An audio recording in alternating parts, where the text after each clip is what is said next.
ప్రభువు నామానికి స్తోత్రం. ప్రతిరోజు వినడం ద్వారా ఒక సంవత్సరానికి బైబిల్ చదవడానికి ఈ ఛానల్ సహాయపడుతుంది. Please subscribe and support. హృదయపూర్వక ధన్యవాదాలు.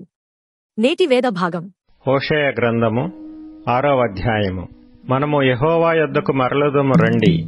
ఆయన మనలను చీల్చివేసెను, ఆయనే మనలను స్వస్థపరచును. ఆయన మనలను కొట్టెను, ఆయనే మనలను బాగుచేయును. 2 దినములైన తరువాత ఆయన మనలను బ్రతికించును. మనము ఆయన సముఖమందు బ్రతుకున్నట్లు 3వ దినమున ఆయన మనలను స్థిరపరచును. యెహోవాను గూర్చిన జ్ఞానము సంపాదించుకొనుటకు ఆయనను అనుసరించుదము రండి.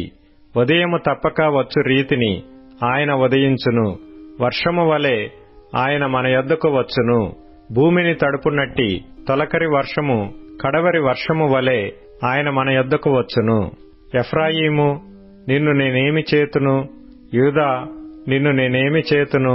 తెల్లవారగానే కనబడు మేఘము ఎగిరిపోవునట్లును, ప్రాతఃకాలమున పడు మంచు ఆరిపోవునట్లును మీ భక్తి నిలువకపోవును. కాబట్టి నేను చేసిన తీర్పులు వెలుగువలే ప్రకాశించునట్లు ప్రవక్తల చేత నేను వారిని కొట్టి బద్దలు చేసియున్నాను. నా నోటి మాటల చేత వారిని వధించియున్నాను. నేను బలిని కోరను గాని కనికరమునే కోరుచున్నాను. దహన బలుల కంటే దేవుని గూర్చిన జ్ఞానము నాకిష్టమైనది. ఆదాము నిబంధన మీరినట్లు వారు నా ఎడల విశ్వాసఘాతకులై నా నిబంధనను మీరియున్నారు. గిలాదు పాపాత్ముల పట్టణమాయెను, అందులో నరహంతకుల అడుగుజాడలు కనబడుచున్నవి. బందిపోటు దొంగలు పొంచియుండునట్లు యాజకులు పొంచియుండి షెకెము మార్గములో నరహత్య చేసెదరు. వారు ఘోరమైన కాముకత్వము జరిగించువారై యున్నారు. ఇశ్రాయేలు వారిలో ఘోరమైన సంగతి ఒకటి నాకు కనబడెను. ఎఫ్రాయిమీయులు వ్యభిచార క్రియలు అభ్యాసము చేసెదరు. ఇశ్రాయేలు వారు తమ్మును అపవిత్రపరచుకొనెదరు. చెరలోనికి వెళ్లిన నా ప్రజలను నేను తిరిగి రప్పించినప్పుడు, ఓ యూదా, అతడు నీకు కోతకాలము నిర్ణయించును. హోషేయ గ్రంథము 7వ అధ్యాయము. నేను ఇశ్రాయేలు వారికి స్వస్థత కలగజేయదలంచగా ఎఫ్రాయిము దోషమును షోమ్రోను చెడుతనమును బయలుపడుచున్నది. జనులు మోసము అభ్యాసము చేసెదరు. కొల్లగాండ్రయి లోపలికి చొరబడుదురు. బందిపోటు దొంగలై బయట దోచుకొందురు. తమ క్రియల చేత వారు చిక్కుపడి ఉన్నను అవి నా సముఖముననే జరిగినను మన చెడుతనము ఆయన జ్ఞాపకము చేసుకొనడని తమలో తాము అనుకొందురు. వారు చేయు చెడుతనమును చూచి రాజు సంతోషించును.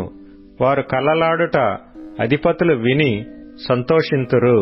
రొట్టెలు కాల్చువాడు ముద్ద పిసికిన తరువాత ముద్దంతయు పొంగు వరకు పొయ్యిని అధికముగా వేడిమి చేసి ఊరకుండునట్లు వారందరూ మానని కామాతురత గలవారై ఉన్నారు. మన రాజు దినమున అధిపతులు అతని ద్రాక్షారస బలము చేత మత్తిల్లి జబ్బుపడిరి. రాజు తానే అపహాసకులకు చెలికాడాయెను. పొయ్యిలో పడినట్టు వారు తమ హృదయములను మాటులోనికి తెచ్చుకొనియున్నారు. తమలో రొట్టెలు కాల్చువాడు రాత్రి ఎంతయూ నిద్రపోయినను ఉదయమున పొయ్యి బహుమంట మండి కాలుచున్నది. పొయ్యి కాలునట్లు వారందరూ బహుమంట మండి తమ న్యాయాధిపతులను మృంగివేయుదురు. వారి రాజులందరూ కూలిరి. వారిలో నన్ను స్మరించువాడొకడునూ లేడు.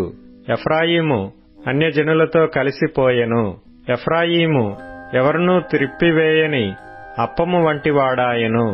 అన్యులు అతని బలమును మృంగివేసినను అది అతనికి తెలియకపోయెను.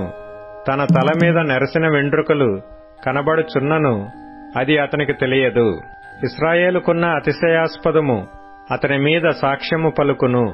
ఇంత జరిగినను వారు తమ దేవుడైన యెహోవా యొద్దకు తిరుగక యున్నారు, ఆయనను వెదకక యున్నారు. ఎఫ్రాయిము బుద్ధిలేని పిరికి గుండెగల గొవ్వయాయను.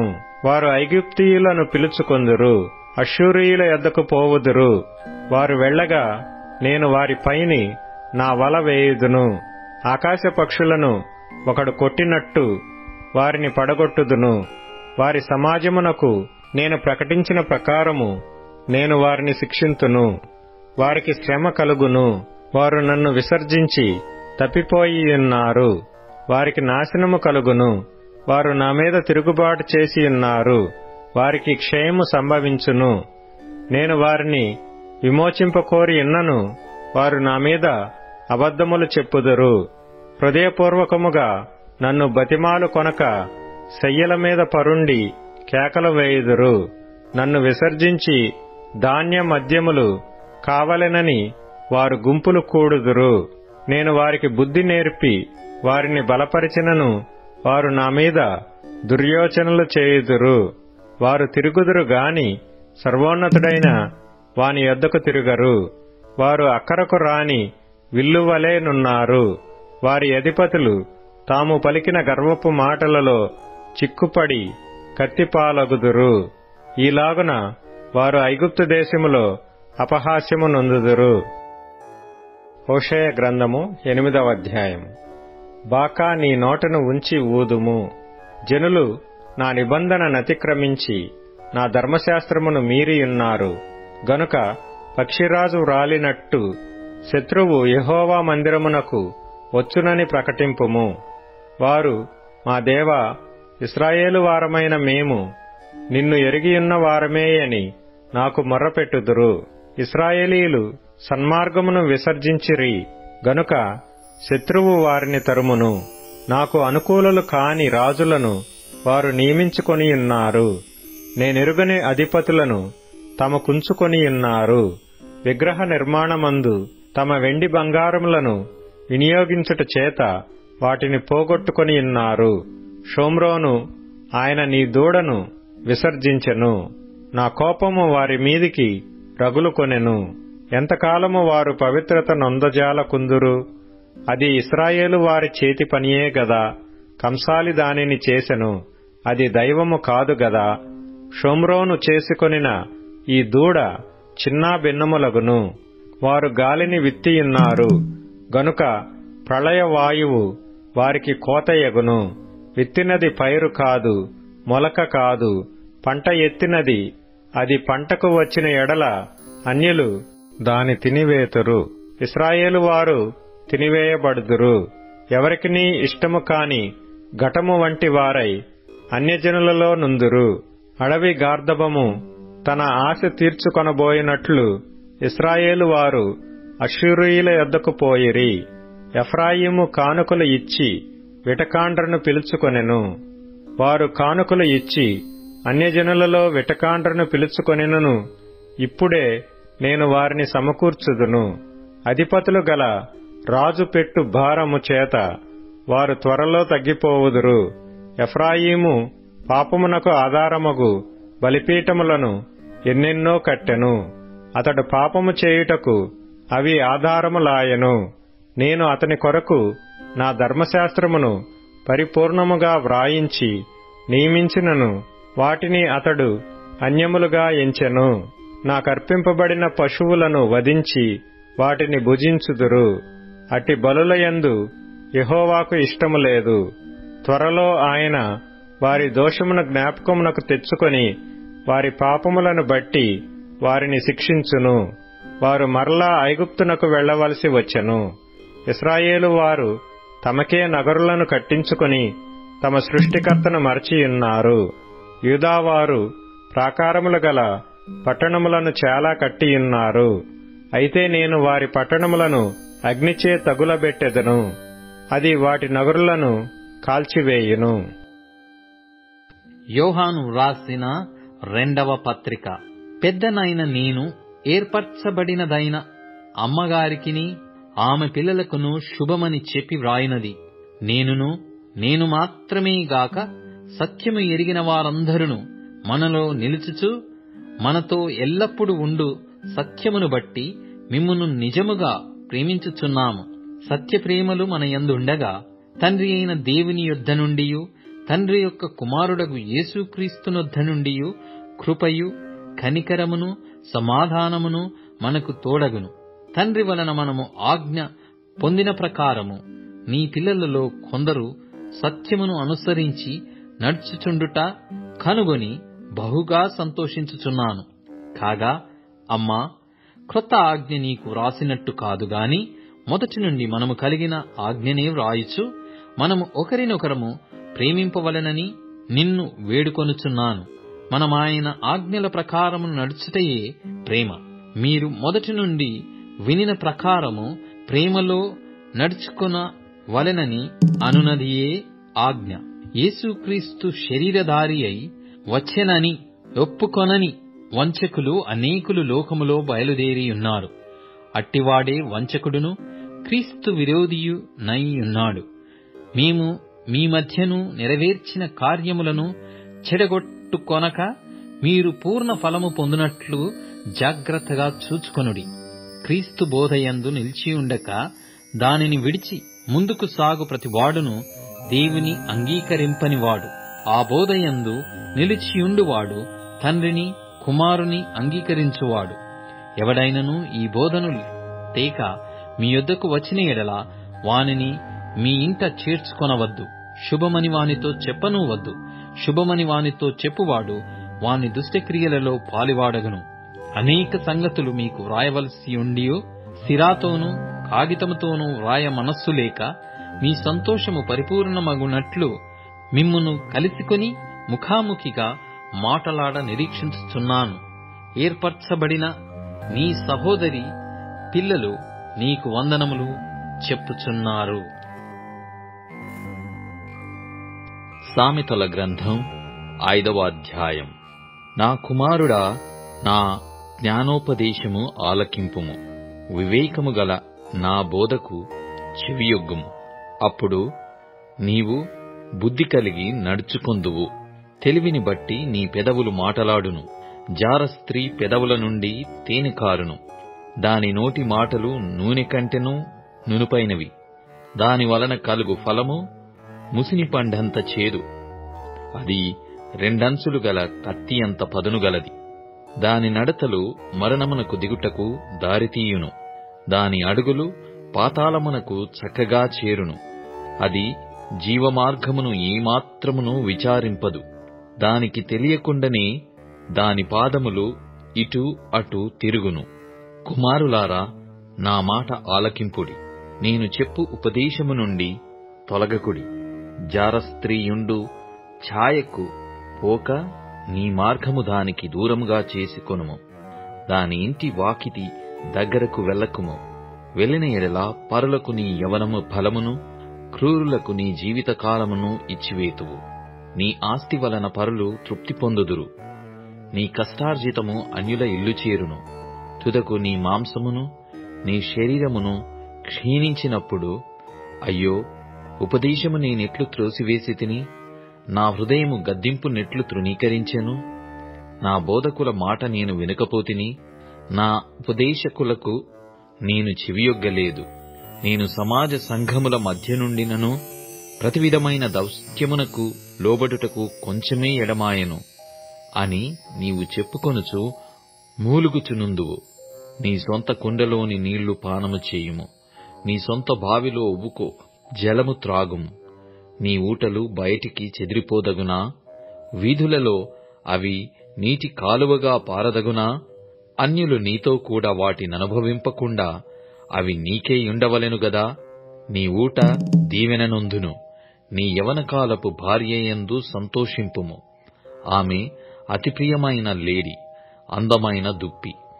ఆమె రొమ్ముల వలన నీవు ఎల్లప్పుడూ తృప్తి నొందుచుండుము.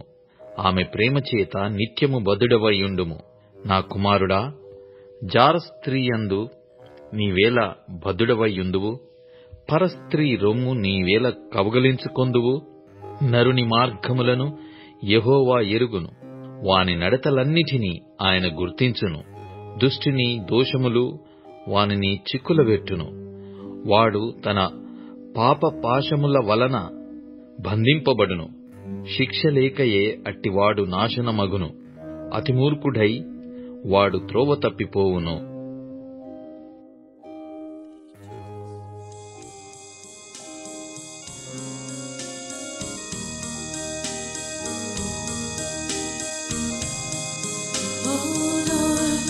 My Lord, You are the holy fire. You are so beautiful. Make my will your desire. For I know you're the Holy One. Let your fire wash me clean. For I know you're the healing one. Let your fire set me free. Let the fire come down from on high. Let the fire come down from on high. Let the fire come down from on high, washing me clean.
TuneIn, Spotify, Amazon Music మరియు YouTube Music లో కూడా అందుబాటులో ఉంది. Please follow us.